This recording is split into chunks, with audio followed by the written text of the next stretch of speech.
Two Kids and a Career is a production of Jill Devine Media. When you were talking about women supporting other women, there was this time, and it still exists, where you don't want to support the other woman secretly. You don't want to give her props because you want the props. And I've just started noticing a little bit of a shift. I think our society in general has kind of like taught us, like when we're growing up, it's like this individualistic society that tells you you have to compete with everyone.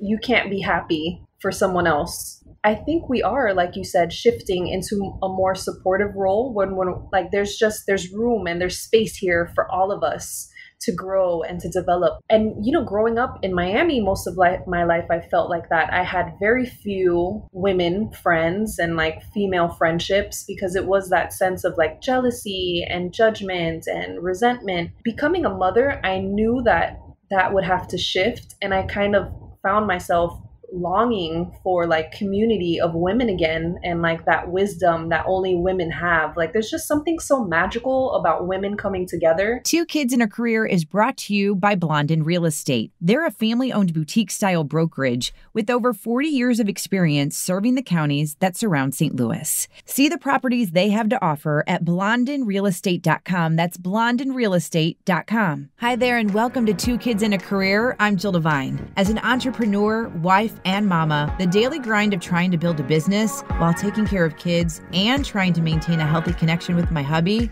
it's a lot. With this podcast, you're going to hear candid conversations with other moms, parenting experts who can share their knowledge and insight, or you'll just hear me rambling to get it all out. There's going to be tears, there's going to be laughter, but most importantly, there will be support. Take a listen and connect with me so we can grow and learn from one another. This is Two Kids and a Career. I couldn't think of a better guest for this week's episode based on everything that I've seen about this week's guest. Let me first introduce Kristine McClinchy. How are you?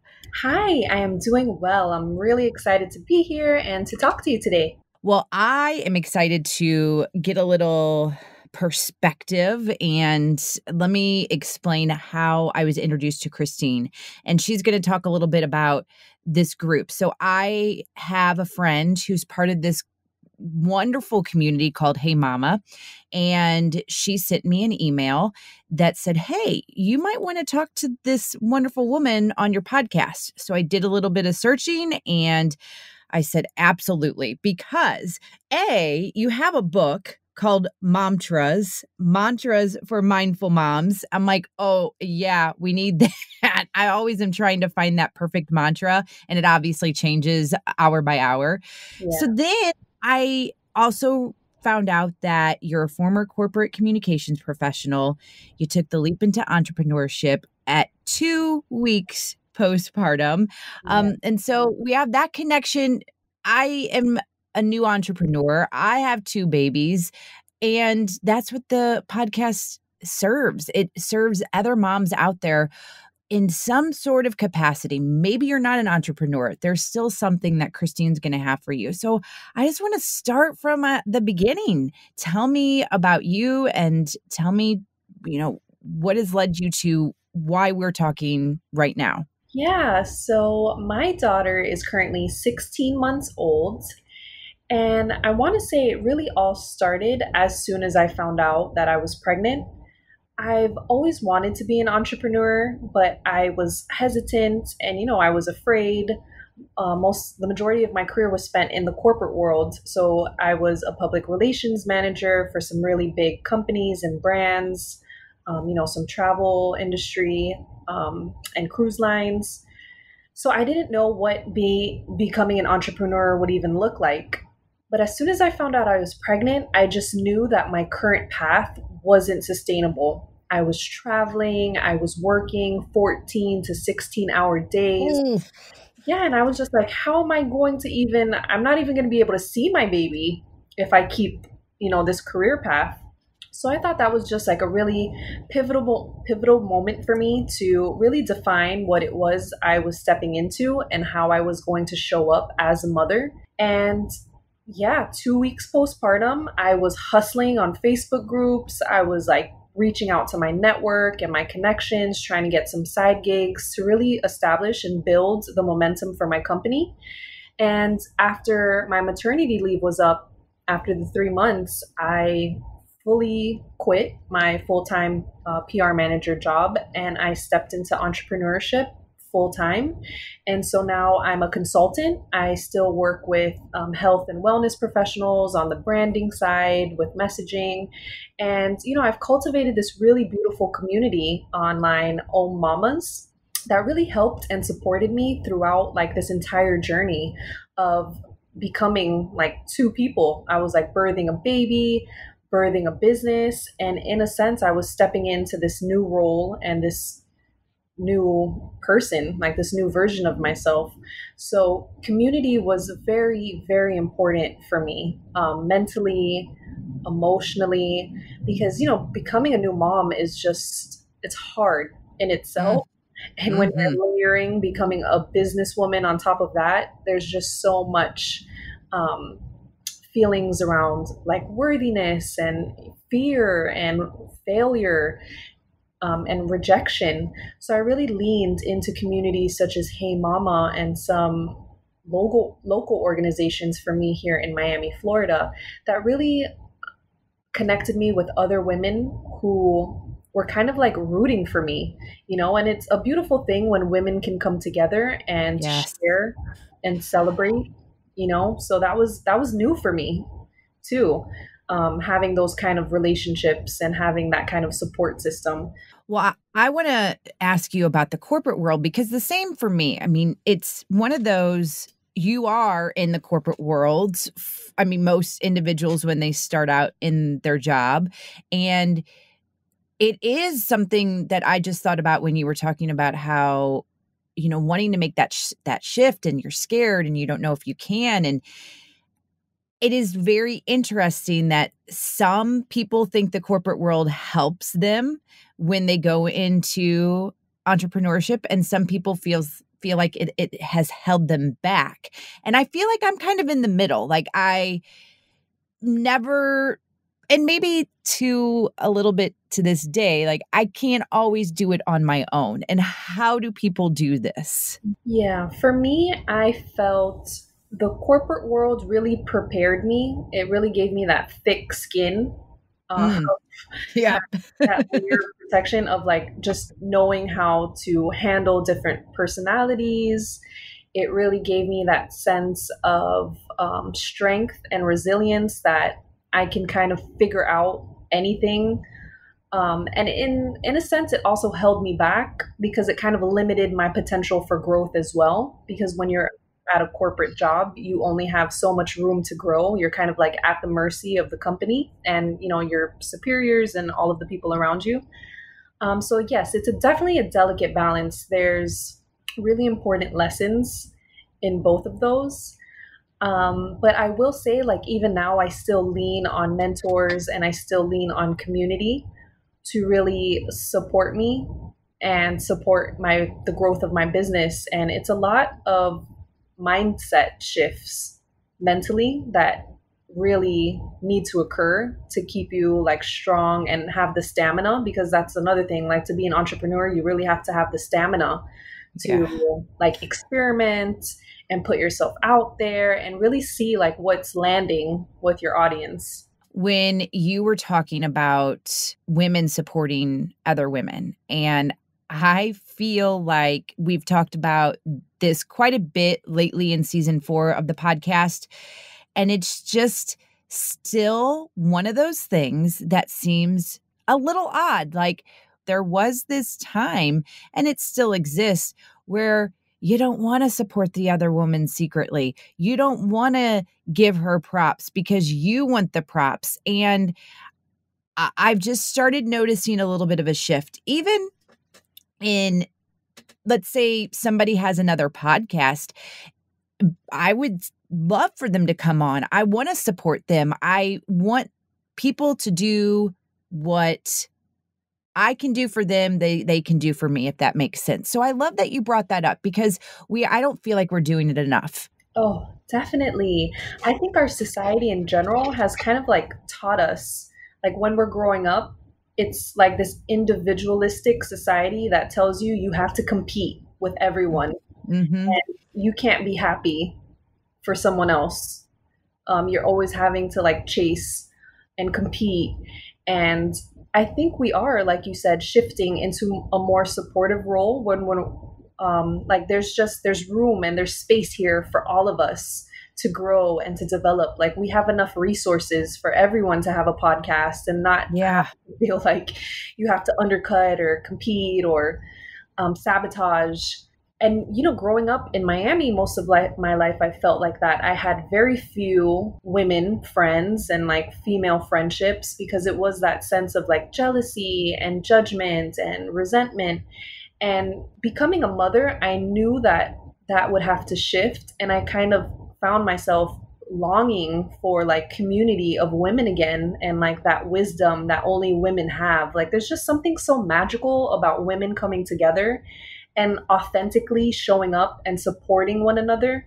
I think that's what really shifts us as a society. And I think that's why society is starting to evolve a little more, because like the masculine heavy, like the patriarchal systems are kind of being reformed and kind of like crashing and burning around us. And it's like a really powerful time for like women to come together and unite and really be heard for once, because that's another thing, right? Like so often women, our voices aren't heard and recognized. So I think that's a really important differentiator for like where we are in this moment of history. Definitely.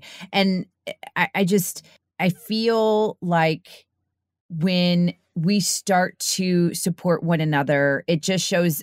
I mean, for my girls, their generation, I want them to do that. I want them to keep seeing that and show up and be there for the other girls that are in their lives. And, something that you said about, like, for example, my podcast, you can find millions of podcasts out there. And there's a reason why some people do it and some people give up. And some people will give up because they're like, well, there are a million other podcasts.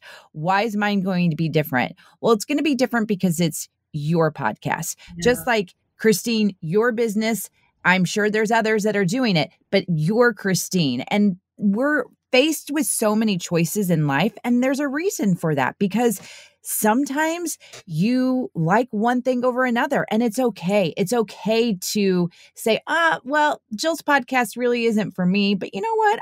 Maybe somebody else would like it, and you refer it to someone else. And you could just use that with really any kind of business model. I mean, that's why there are choices for us to choose from. Yeah, that's really important that you said that, because going in and building my business, it's easy for us to like give up on ourselves. It's easy to say, well, who's going to listen to me? Who's going to read my book?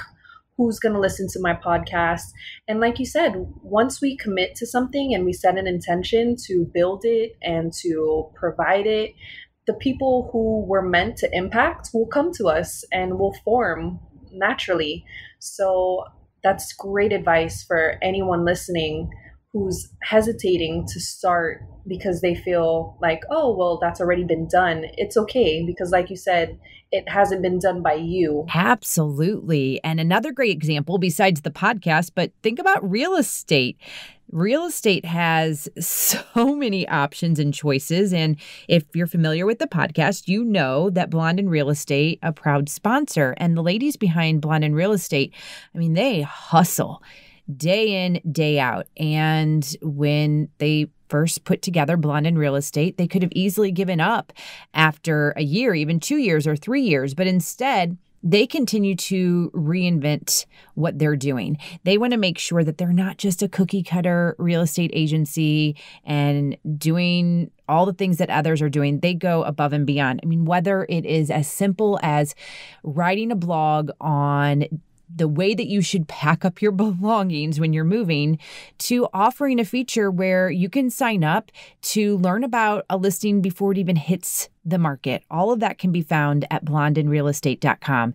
They know the area, they live in the area, and they don't give up. They understand you have lots of choices, but they want to show you why they are the right choice. blondinrealestate.com to learn more about the business and to see what they have to offer you, blondinrealestate.com. Now, Kristine, I'd like to shift into your business now and talk a little bit more about that. Yes. So honestly, my business is evolving constantly because since I am like a new entrepreneur, my business is literally 16 months old. So it's like becoming a toddler. Right now, I really get to work with powerful, like visionary women on brand messaging. So I help them with copywriting, whether it's social media or stuff for their website. I also do a little one-on-one coaching with pregnant women, women who are transitioning and stepping into motherhood. I provide them with guidance and resources, really like lending them a hand to hold through the process, because all of us can remember like being overwhelmed while you're pregnant with all of the information, Yeah. this, that, oh, you can't do this, and it's constantly changing. And it's just such a huge industry of like choice. So, I found that it's very overwhelming for a lot of women in my life. And it's been nice because I've been able to share some of my knowledge and some of the things that I did throughout my pregnancy. I tend to lean more toward holistic and like more natural solutions and alternatives. So it's been really amazing to be able to provide that service for women who are also looking for that kind of stuff, but kind of don't know where to start. And so, yeah, I have basically two hats because I'm really passionate about just serving women in general and helping women transition into motherhood, but also helping women step up into entrepreneurship, because a lot of the conversations I've had with mothers, as mothers, we feel like we have to choose one thing to be really good at.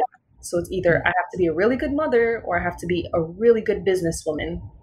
And we could be both.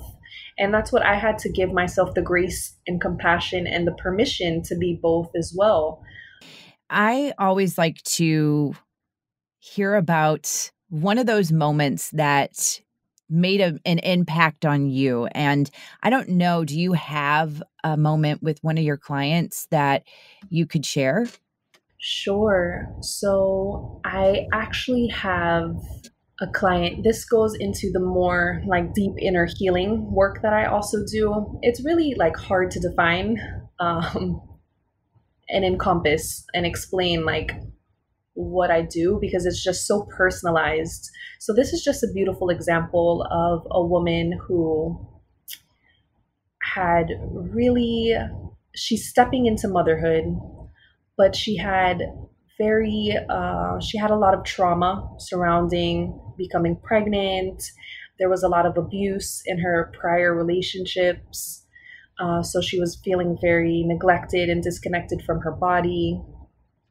And, during our coaching sessions, she would just cry because she never felt supported by another person, and being able to just like hold that space and being able to like just give someone your hand and saying like, you don't have to do this alone is what really lights my soul up, because I remember feeling abandoned, and I remember when I was feeling isolated, and I remember times where I felt alone and I really didn't have a hand to hold.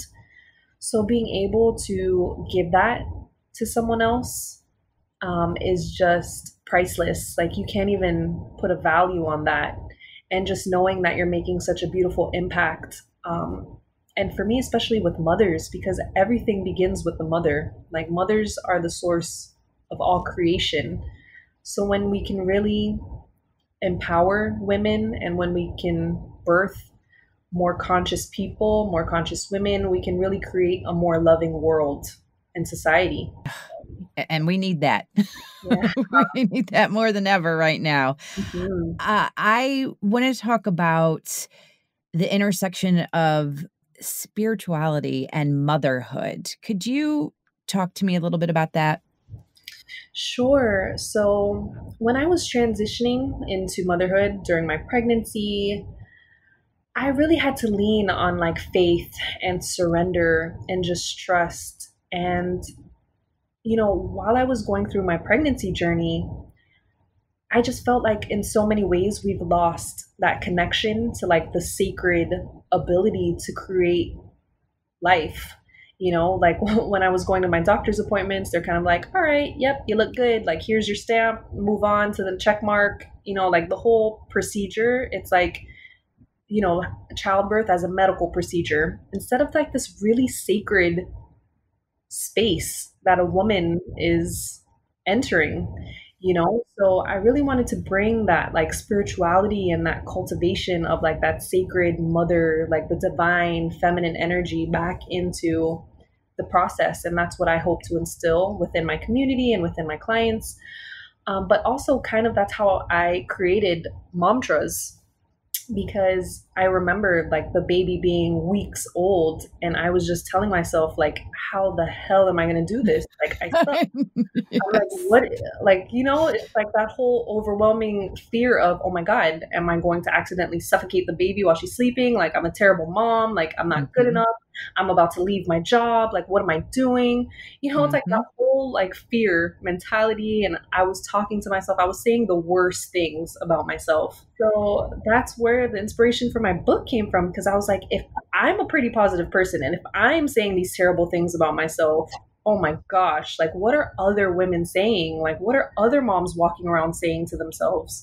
Yeah, and I don't know, did you ever feel like this where you and most of the time, I felt like a lot of that negative and really darkness was, like, in the middle of the night, and then I would just be like, "I can't do this, I can't do this," and then the sun rises, and you have that energy, and then it happens all over again, and it's just it blows your mind, like, how you can go through all these different emotions in less than 24 hours. Right. Yeah. It's like this crazy roller coaster.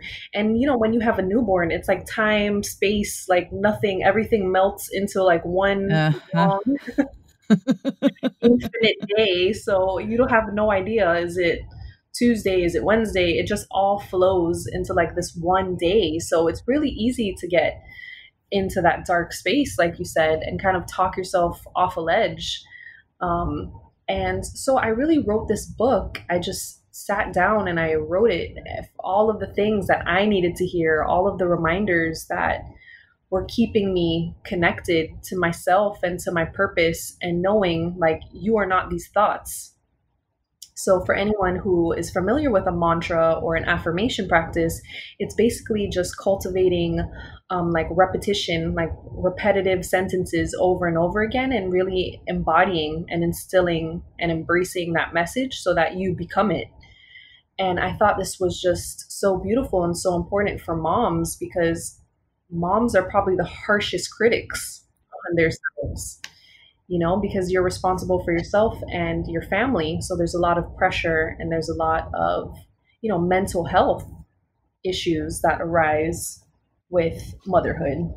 So what were you doing? I mean, like you said, you were creating a new business, you had a new baby, and then you decided to write a book. So how did that get worked into Oh, the schedule? yes. Well, see, I'm an overachiever, type Yeah, 2, as me too. and the book was really a labor of love this year. So I literally just sat, and I have a very supportive husband, a very supportive partner. And if there's anything I've learned this year, it's just to give yourself that grace and that permission, and to really take self care to heart and take what you need and ask for help. Most importantly, just ask for help, tell people what you need. It's really important, because as women and mothers, we don't express that enough because of the No. guilt and the shame. So I just knew that I had to write this book. And, I set a schedule. So I would give myself an hour to just sit down and write it. Being very organized, being really structured with my day really helps me to stay focused, because I don't want to fall into the trap of like overworking or burning myself out, because I do very much want to have that balance, right? That balance of motherhood and entrepreneurship. So I usually carve out hours within my day. I put blocks in my calendar to write, to answer emails, to do interviews, to do all the things. And that really helps me, keep everything on track and to really stay motivated and fulfilled because, like I said, I don't want the guilt of, oh, but I'm not with the baby, I'm writing emails. So I find if you take like blocks of your day and you're able to program that stuff and really commit to yourself, then it's a little easier. And, this year we've had a lot of time at home. We've had a lot of time to reevaluate like what we want for ourselves and our lives and our families.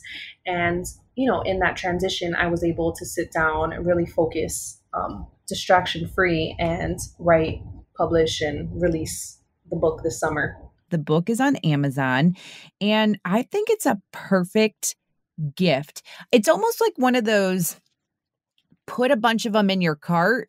And Kristine's like, yes, go ahead, do that. But put a bunch of them in your cart and have them on hand for those new moms in your life, for the established moms in your life. I mean, they're great gifts to just have on hand, in my opinion, based on, reading about the book and seeing what you did with it. Mm-hmm. Yeah, no, it's a great gift for new moms, for moms right now. Like I have a ton of moms who have purchased the book and who have emailed me and messaged me, whether they're expecting, even some moms who are pregnant, people, even women who aren't moms have purchased the book and have just said, it's helped them so much just to really reframe and reshift like their mindset. Because, in the book, it covers everything from health and well-being to like purpose and just remembering that you're worthy and, really releasing guilt. It really speaks to empowering women and just reminding women, because we forget how powerful and how wonderful we are. It's easy for us to just go through our days like not giving ourselves the credit. Mm-hmm.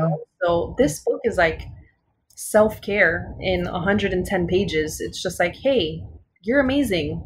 Remember that. Even if no one's telling you that today, like you have this book to remember. Right. To remind you that you're amazing.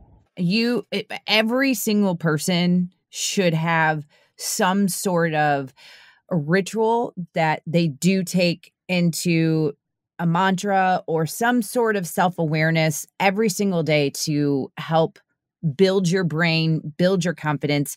It's something that I haven't been great on. It's like sporadic. And I have been doing a lot of thinking about that. Okay, I need to carve out X amount of time or use this time to do those kinds of things, work on myself, and then hopefully all of that will help with everything else. Because when you're feeling down and you're negative, everything else is affected by it. And it's just, it's just a spiral out of control. And before we wrap up, I wanted to go back to something you said about asking for help, because I was so bad about that. Not necessarily, yes, this entire time with my girls, but especially during the quarantine that we were under and just stay-at-home orders, all of that. And then when things were getting lifted, it was like I didn't feel like I could ask for help because I didn't want to put anybody in any kind of situation. I just felt like I had to take it all myself and like do everything. And it was awful. And I had to learn the hard way. Like, you have to ask for help. It does. Raise your hand, tag, time out, talk to your partner, whatever. You have to ask for help. And that doesn't make you a weak person. We so often think that. No, it's going to make you a better person because then you're going to get stronger. Yeah, absolutely. It's so important. No matter what stage you're in, whether it's help with your business, whether it's help with your mental health, like yes, children, it's so important. Like, and that's what I really want to instill, like remembering that we can be a part of a community, that women can come together and genuinely, authentically like love each other, not have to compete or, put all of that stuff aside. But there are spaces for women who want to help. And, like you said, it just starts with you raising your hand. Yep. All you have to do. And there's so much good that can come out of it. And I'm glad you brought up not just asking for help as a mother, but asking for help as the coworker, as the boss, as the friend, whatever it may be. So before I let you go, Kristine, give my listeners all the information on where they can find you, how they can get the book, all that good stuff. Yes. So you can find me on Instagram at HeyMamas. That's OMMOMMAS. And my book, Momdras, is available on Amazon. And, I am here for anyone who needs an ear, who needs a hand to hold. And you could always email me or message me. I will have all of this information in my show notes at jilldevine.com. So please, if you're feeling like you need that extra help, you just need somebody positive to talk to, reach out to Kristine. She wouldn't give her email address out, or we wouldn't have it on the show notes if she didn't mean it. So I encourage you to check out Kristine, check out her book, and just know that you are worth it. Kristine, thank you so much for coming on and sharing all this information with me. Yes, thank you so much, Jill. You have a beautiful community, and I'm so happy to be a part of it. We are at that part of the episode where it is time to shout out a supermom. This week's supermom is Dawn of St. Louis. She was nominated by her Aunt Jody. Jody said Dawn tried several times to have children with her husband, Bill. Fast forward, they ended up adopting 2 beautiful children from Ethiopia, Noah and Zoe. Last year, after celebrating her birthday, when they got home, Bill went out on the deck.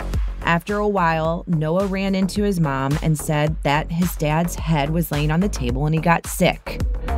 Dawn went out there, and unfortunately, he passed away at the age of 53 from a heart attack. Dawn is now raising their 2 children by herself, but there is an added layer of emotion and turmoil and confusion because now she is dealing with race and racism. Her son Noah was called a racial slur by a teammate, and he didn't understand what it meant, so he went to his mom. So she is now trying to teach both of her kids what it's like to be Black in America and teaching them about Black Lives Matter. Jody said all the emotions she has been through and the strength she shows is remarkable. Dawn, I see you and I support you. If you have a supermom that you would like to shout out, all you have to do is email me, hello@jilldevine.com, and tell me her name, where she's from, and why you're nominating her. And thank you so much for listening to the podcast. Don't forget, if you subscribe, rate, and review, the podcast is going to get in the hands of others. And with the important topics that we talk about, it's so important that others are experiencing it. So thank you so much for your support and for listening to 2 Kids and a Career.